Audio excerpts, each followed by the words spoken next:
I think as I have been perusing the news lines and the wires and the different things on the different cable programs and national news, this is being addressed, but it's almost stealth addressing, because it's not necessarily going to the blue states and saying, look, this is what we've done. It's sending out representatives to battleground states and to red states saying, look, this is what the president and his cabinet and Congress has done.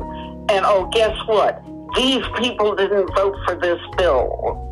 That's your representative here who happens to be Republican. They didn't vote for it, but guess what? You still benefited.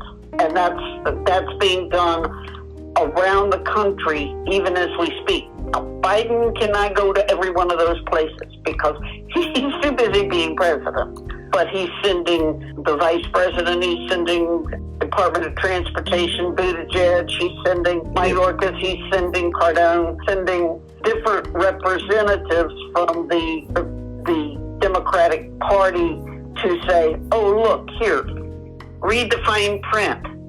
This is what is happening. But what they haven't done is been able to say or get across, the president does not control oil prices. Oil prices are controlled by OPEC, war in Israel, war in Ukraine, OPEC. They have quite a bit to do with that. Also, if they don't think they're making enough money over there, they raise the price of a barrel of oil. They don't care that it's going to make your gas prices go up. We are producing more oil in the United States right now than we ever have produced. But it goes elsewhere to be refined, and it may or may not come back here. Right. And I think that is part of the infrastructure that we need to address, because there are only a few places in this country where you can refine oil, and most of them are in Texas.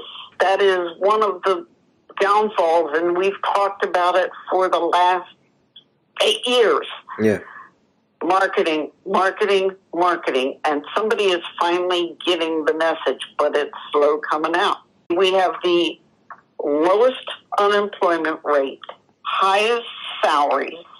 The minimum wage has gone up, not necessarily in Virginia, but in many states.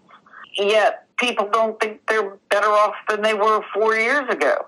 Transportation is booming. Ports are moving, except if you're in Baltimore, and we'll address that in a minute. Mm-hmm. We have food coming in. Farmers are working. Cars are being built. Chips are being made in this country again. Computer chips. Batteries are being made in this country again. The only thing that is not made in this country, but the parts are the cars. They're being assembled in Mexico and in Canada, and that's all part of NAFTA. And Biden had nothing to do with setting up NAFTA. That happened back with the Clintons. You have to know a little bit of your history and a little bit of what's going on, and we have plenty of things, good things that are happening. 4 years ago, price of gas was low because nobody was driving. If nobody's driving, there's no need to have all that gas. So the price of oil went down. Then refineries shut down because people couldn't go to work to refine the oil. Yeah, prices rose as soon as people started driving. We operate on a supply and demand economy. The economy is the best it's been in ages, and is better than the recovery from COVID was better than every single free country in the world.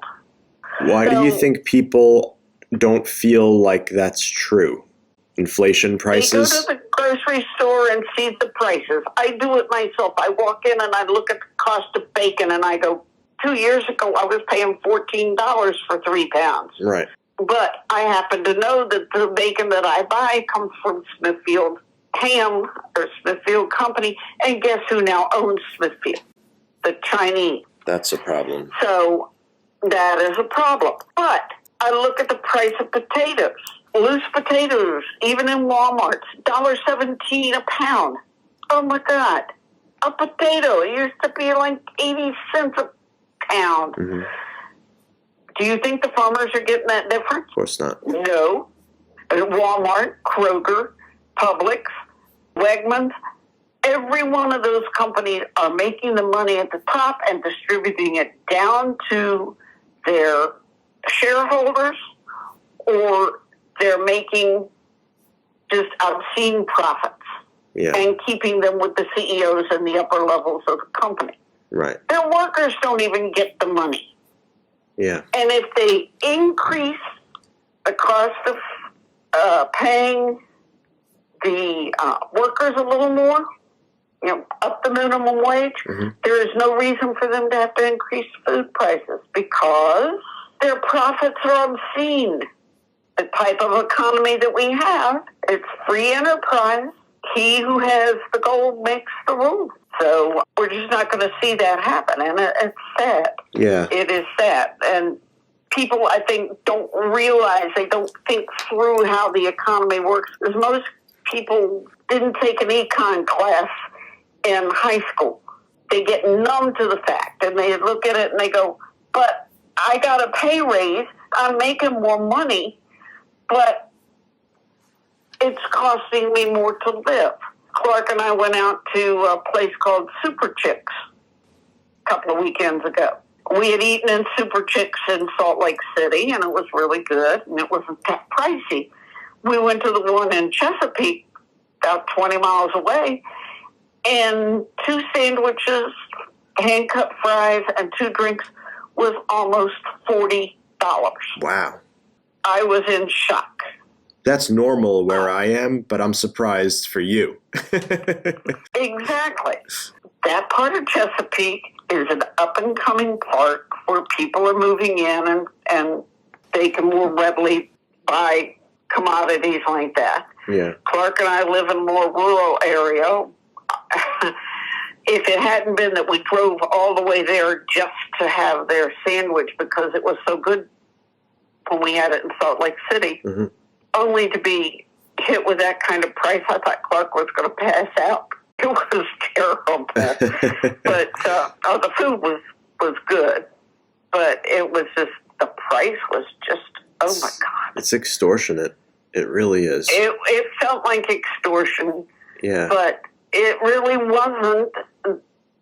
They basically work minimum wage in Virginia, and in Virginia, minimum wage is not $20 an hour. Yeah. It's not even $15 an hour. Right. In fact, I think it just went up to $10 or $12 an hour. Just went up. It hasn't even gone into effect yet. Holy cow. For years, it's been like $7.25, $7.50 an hour. And the only way it goes up is if the individual companies decide they want to pay their workers more because they can't get workers if they don't pay them more. Right. I mean, I know they've been buying up a lot of farmland and taking over a lot of companies, but I hadn't heard that about Smithfield Foods. Oh, yes. And we live 10 miles from Smithfield. We had friends that worked in the plant, the meatpacking plant there. And they were the first ones to tell us that the Chinese had bought Smithfield Foods. So and they're buying up more and more land, and they're buying land next to sensitive areas. Yeah. So some states are coming back and saying, oh no, you can't do that. I mean, one can't help but wonder. I mean, if China is our main adversary and certainly our only competition for global superpower, why do we allow them to come in and buy up our land? Okay, I have a family farm. It's 10,000 acres. Right. It's a ranch. I don't have any children. I'm getting old. What am I going to do with the land? Who's going to take care of the land when I no longer can farm it? Your choices are sell it to the electric company for solar or lease it to them for solar power farms, put windmills up, and let the utility companies run windmills on my property, or sell the land to development. And who comes walking in and says, So look at all this money I have, and I'm going to give you this huge, obscene amount of money for your 10,000 acres. Oh, by the way, we're a shell corporation buying this, and the China actually are a layer of the Chinese government.